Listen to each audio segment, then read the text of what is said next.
सभी पापों का न करना, पुण्यों का संचय करना और अपने चित्त का शोधन करते रहना, यही बुद्धों का शासन है। सव्य पापस्य अकर्णम कुशलस्य उपसंपदा सच्चित्त परियोदपनम एतम बुद्धान शासनम। बुद्ध ने कहा, पाप का न करना, पुण्य का करना और अपने चित्त का शोधन करते रहना, ये तीन बातें, यही बुद्धों का शासन है। जो तुम्हें बुरा लगे उस तरफ न जाना, जो तुम्हें ठीक लगे उस तरफ जीवन की धारा को बहाना, और इतने पर ही रुक नहीं जाना, चित्त को रोज रोज शोधन करते रहना ध्यान से। क्योंकि आज जो बुरा लग रहा है और आज जो भला लग रहा है, इस पर ही अंत नहीं है। चित्त शोधन होता जाए तो तुम चकित होगे, कल जो भला लगा था वो भी बुरा लगने लगा और नए भले के दर्शन हुए। चित्त का शोधन होता जाए तो तुम रोज रोज पाओगे कि जिसको तुमने कल मंजिल समझ लिया था वो भी पड़ाव था, क्योंकि और आगे के शिखर दिखाई पड़ने लगे। चित्त साफ होने लगता है तो रोज रोज गति होने लगती। तो बुद्ध कहते हैं, बुरे को मत करना, जो तुम्हें साफ लग जाए कि बुरा है उसे मत करना। क्योंकि बहुत ऐसे लोग हैं, उन्हें लगता भी है कि बुरा है, फिर भी किसी अंधी आदत बस किए चले जाते, आलस्य के कारण, पुराने अभ्यास के कारण किए चले जाते।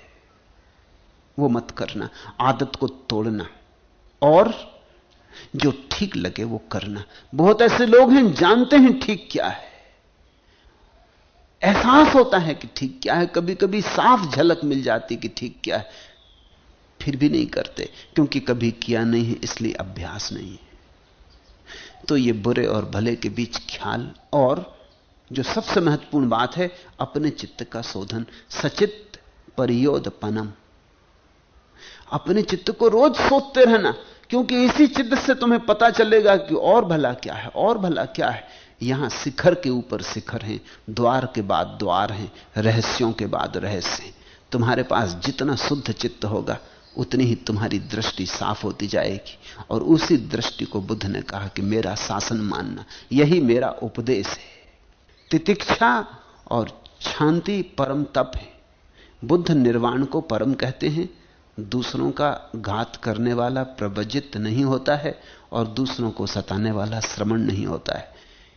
खंति परमम तपो तितिक्षा निब्बाणम परम वदंती बुद्धा नहीं पब्बजित्तो परूप घाती समनो होती परम वेहे ठंडो। तितिक्षा और शांति परम तप है। जो हो उसे तथाता भाव से स्वीकार कर लेना। करने की बात पहले बताई, बुरे को करना मत, भले को करना और चित्त का शोधन करना। अब कहते हैं जो तुम पर हो, क्योंकि इतने से तो खत्म नहीं होता। तुमने क्रोध नहीं किया ये तो ठीक है, लेकिन कोई आदमी ने तुम पर क्रोध किया, फिर क्या करोगे? तो कोई तुम पर क्रोध करे, कोई तुम्हें गाली दे, तितिक्षा और शांति, तो सहज भाव से स्वीकार कर लेना कि उसके भीतर क्रोध उठा, इसलिए उसने गाली दी। बेचारा, नाहक उसने कष्ट पाया, स्वीकार कर लेना। इसको तुम अपने भीतर कांटा मत बनने देना। ऐसा धैर्य, ऐसी शांति और ऐसी तितिक्षा बुद्ध निर्वाण को परम कहते हैं। बुद्ध कहते हैं होने योग्य तो एक ही चीज है, निर्वाण। बाकी जो होता है उसको तो स्वीकार कर लेना। किसी ने गाली दी, किसी ने प्रशंसा की, किसी ने कहा आप बड़े सुंदर, किसी ने कहा बड़े कुरूप, ये सब कुछ होने जैसा नहीं, इसका कोई मूल्य भी नहीं है। इसको चुपचाप स्वीकार कर लेना कि ठीक, जैसी आपकी मर्जी, भले लगते भले, बुरे लगते बुरे। इस सब पर जरा भी श्रम मत लगाना और इस सब पर जरा भी दृष्टि मत देना, क्योंकि जो होने जैसा है, जो होना चाहिए, वो तो निर्वाण है। उसकी दिशा में अपनी सारी शक्ति को लगा देना।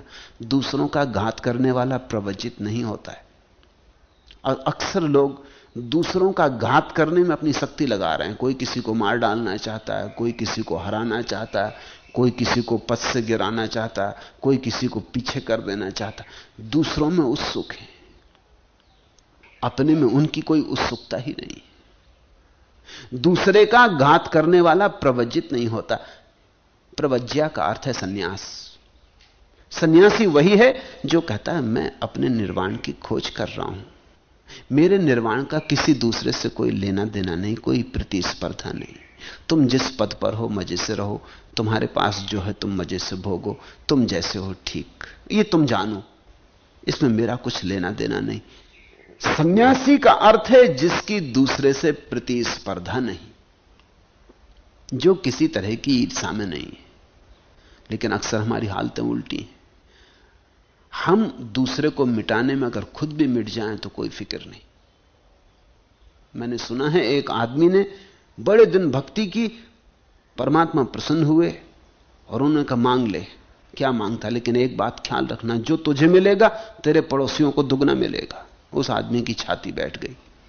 उसने कहा यह भी कोई वरदान हुआ? अरे अभिशाप कहो इसको, तो फिर मैं मांगूंगा कैसे? भगवान ने कहा वो तू जान, लेकिन इतनी तेरी क्षमता होनी ही चाहिए तो ही तू धार्मिक है, अन्यथा धार्मिक ही नहीं। ये मेरा वरदान कि जो तू मांगेगा मिलेगा तुझे दुगना पड़ोसी को। उसने किसी वकील से सलाह ली होगी कि करना क्या, इसमें से निकलना कैसे बाहर। वकील ने कहा इसमें क्या रखा? अरे ये तो बाएं हाथ का खेल है, तू ऐसा कर, पहले देख तो कि ये होता भी कि नहीं। तो मांग कि 7 मंजिल मकान बन जाए। मांगा, बन गया उसका 7 मंजिल, लेकिन दोनों तरफ 14-14 मंजिल मकान पड़ोसियों के खड़े हो गए। पूरा गांव 14 मंजिल का हो गया, एक वही गरीब रह गया 7 मंजिल का। वकील ने कहा अब ठीक, अब मांग कि हर मेरे घर के सामने एक कुआं खुद जाए, बड़ा कुआं। उसके घर के सामने एक कुआं खुद गया, पड़ोसियों के घर के सामने 2-2 कुएं खुद गए। उसने कहा मांग कि मेरी एक आंख फूट जाए। उसकी एक आंख फूट गई, पड़ोसियों की दोनों आंख फूट गई। वकील बड़ा होशियार रहा होगा, सुप्रीम कोर्ट का वकील रहा होगा। बेचारे पड़ोसी अब गिरने लगे कुओं में, क्योंकि 2-2 कुएं सामने और दोनों आंखें फूट गई, और 14-14 मंजिल के मकान। कोई मंजिल से गिर पड़ा, कोई सीढ़ियों से गिर पड़ा। लिफ्ट उस समय थी नहीं, और लिफ्ट भी होती तो क्या सार था, क्योंकि लिफ्ट चलाने वाले भी अंधे हो जाते। एक अकेला वही बचा, एक आंख वाला, उसकी प्रसन्नता का अंत नहीं। वो सम्राट की तरह घूमने लगा गांव में। एक वही था जो देख सकता था, हालांकि आधी देख सकता था अब, लेकिन उसका दुख नहीं था कि कनवा हो गया, एक आंख का हो गया। मजा यह था कि सबकी गई। ख्याल रखना, ऐसा व्यक्ति सन्यासी नहीं हो सकता। इसलिए बुद्ध कहते हैं दूसरों का घात करने वाला प्रवज्जित नहीं होता है, और दूसरों को सताने वाला श्रमण नहीं होता है। ये 2 बातें छोड़ देना तो तुम सन्यासी होते हो। निंदा न करना, घात न करना, पातिमोक्ष में संवर रखना, भोजन में मात्रा जानना, एकांतवास करना और चित्त योग में लगाना, यही बुद्धों का शासन है। अनुपवादो अनुपघातो पातिमोक्षे चा संवरो मत्तुंजता चा भत्तंसिम पत्तंच सैनाशयम अधिचित्ते चा आयोगो एतम बुद्धान शासनम। निंदा न करना, क्योंकि निंदा का अर्थ है तुम अभी दूसरे में उत्सुक हो, दूसरे को छोटा करने में उत्सुक हो। निंदा का मतलब ही इतना, इसलिए इतना निंदा में रस है। हम कैसी निंदा बढ़ा चढ़ा के करते, क्योंकि हमारे पास एक ही तरकीब है कि अगर हम सिद्ध कर दें दूसरा बुरा है तो तुलना में हम भले मालूम पड़ेंगे। हम सिद्ध कर दें कि सब चोर हैं तो तुलना में हम साधु मालूम पड़ेंगे। इसलिए हम निंदा में इतना रस लेते हैं। निंदा का एक ही प्रयोजन है, दूसरों की बुराई इतनी फैला बढ़ा के करना कि धीरे धीरे तुम भले मालूम होने लगो। यही दूसरे तुम्हारे साथ कर रहे हैं, तो एक निंदा का व्यवसाय चलता पूरे समाज में।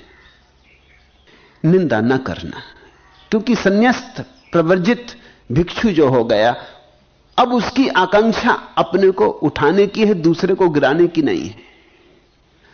घात ना करना, किसी को हानि ना पहुंचाना, क्योंकि जितनी ऊर्जा दूसरे को घात करने में लगेगी उतनी ऊर्जा तो ध्यान बन जाती, परम संपदा बन जाती, निर्वाण बन जाती। पातिमोक्ष में संवर रखना, पातिमोक्ष का अर्थ होता है बुद्ध ने जो कहा है। बुद्ध अर्थात जागे हुए पुरुषों ने जो कहा है उसको मानना, उसको स्वीकारना, क्योंकि बहुत बातें ऐसी भी उन्होंने कही हैं जो तुम्हें आज समझ में शायद ना भी आए, प्रयोग से समझ में आए, अनुभव से समझ में आए।